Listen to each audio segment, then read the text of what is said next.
Hi, I'm David Leblanc from Shy Robotics. Last weekend was the Maker Faire 2018 in Paris. I wanted to share with you this amazing interview I had with Dale Dougherty, the father of the Web 2.0 and also the father of the Makers movement. Sherry told me that the Maker movement is born around 2008 with the crisis. Do we need a crisis to have makers? No, I don't think so. I think I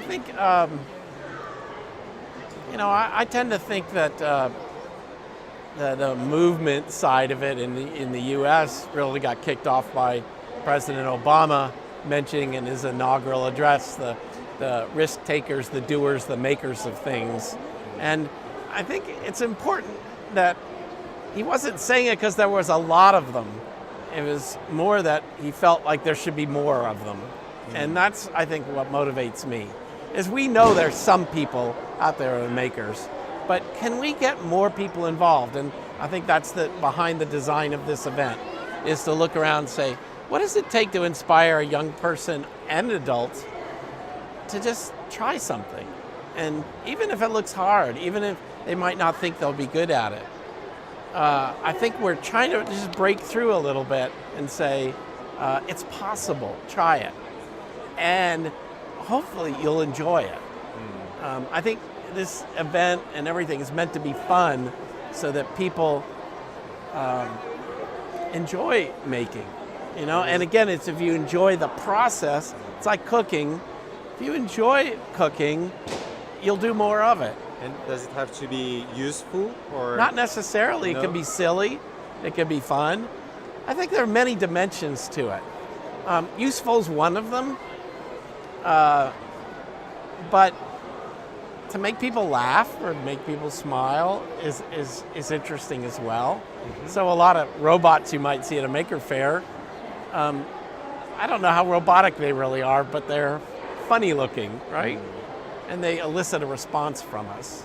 So robots can be characters, right? Yeah. They can be just like humans are. And also you have, in English, you have the filmmaker, and is it only for those makers, or? No, I think it's expanded? I think what I think I think the use of the term is to be inclusive of lots of forms of making and lots of different ways that people make. And, like I said earlier, someone might be a cook and someone might be a roboticist. Someone might be into ceramics and someone might be into 3D printing. And to use the term, and the umbrella term maker, is this identify what we have in common. Yeah. The creative part of it, the sharing part of it, and the process of making. And we can all learn that. We can share not just the product, but we can share the knowledge of how we do things. Yeah. And that's really important. I think we've done it, throughout humanity's history. We learn from each other. And that, I think, is the core idea around making, is that this knowledge can be shared. It can be shared in video, it can be shared in text and images, but it's very powerful when it's shared in person. Yeah. And what is the link with the DIY? Well, I think this same idea that you can learn things yourself, right? That you don't have to go to school for this. You might find it in school, but often you don't. And I think there's a practical side of making. As I said, try it, you might enjoy doing it, and it might stimulate you to get involved. So do it yourself. This means try it. It doesn't mean do it alone. It can be with that. But the initiative, the motivation happens inside of you. And if you find that, you're motivated then to do this. Okay. And if you had to summarize a maker in 3 words, 3 or 4?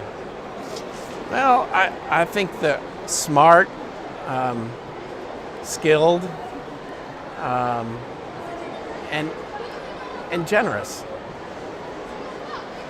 Generosity, a sense of wanting to share and give and and even receive from other people.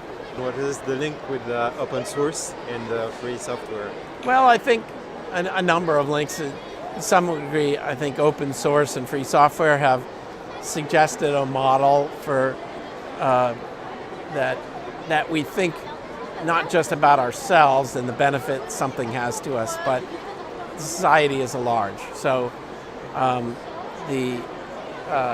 but I think the other side on a practical level is open source is not just defined as some set of ideals.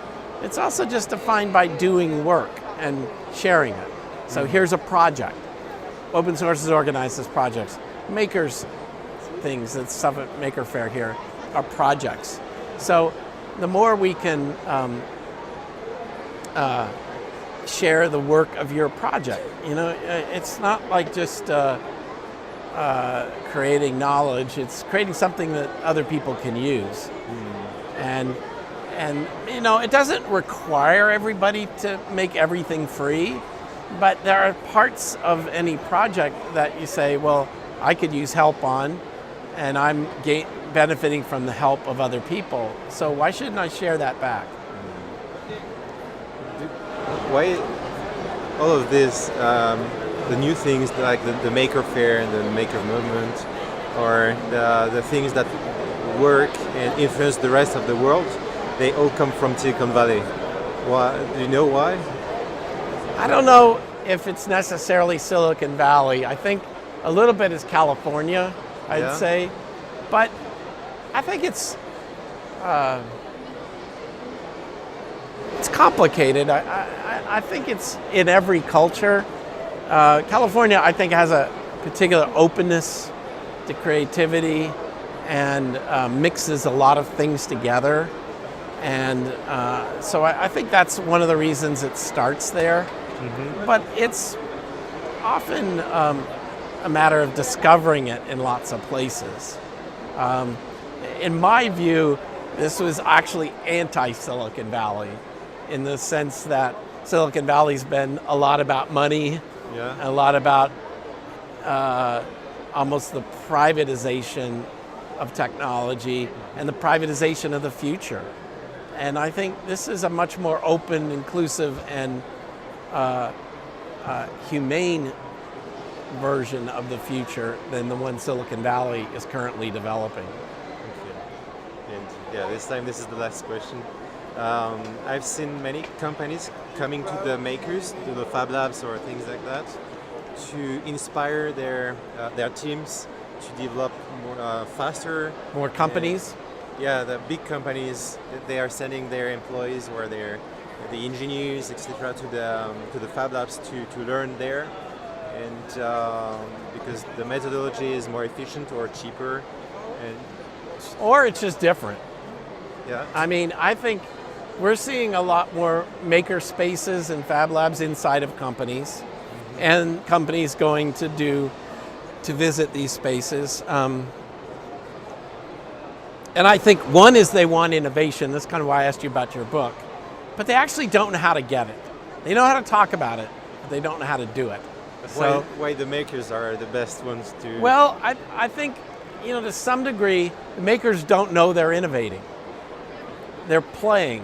They're taking things apart. They're putting things together. They're making lots of decisions.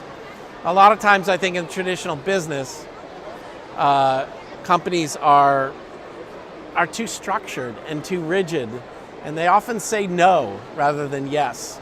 Makers don't ask permission, they just figure it out. And so I think there's something really important about being in a different frame of mind, and it's more playful than serious, and more experimental than, like production mode. And businesses tend to be driven by, I can do this over and over again and be successful. But innovation isn't like that. You want to actually do something different than what you normally do. So taking people out of that context and putting them in a new context in which they might even feel awkward and uncomfortable and challenged is a good thing if you want to help them be creative and innovative. today is in the United States on Friday is Black Friday, and it's kind of it's a day for consumers, right? People buy things, and people are selling lots of things, and I really think we're trying to through the maker movement, create awareness that we're not just consumers, that people buy things, but they make things, and I think, I see all the kids here today, is just trying to identify or locate the creative instinct in all of us to make and remake the world around us. Well, I think it's very important that we try to understand technology and science today, like everybody, whether you're a scientist or a technologist. We all carry very powerful, machines with us, and they can be a mystery to us, or we can understand how they work, how they can be tools that we modify and create things with. And I think the future, I want us to be involved in creating that future, not just accepting what's created by others.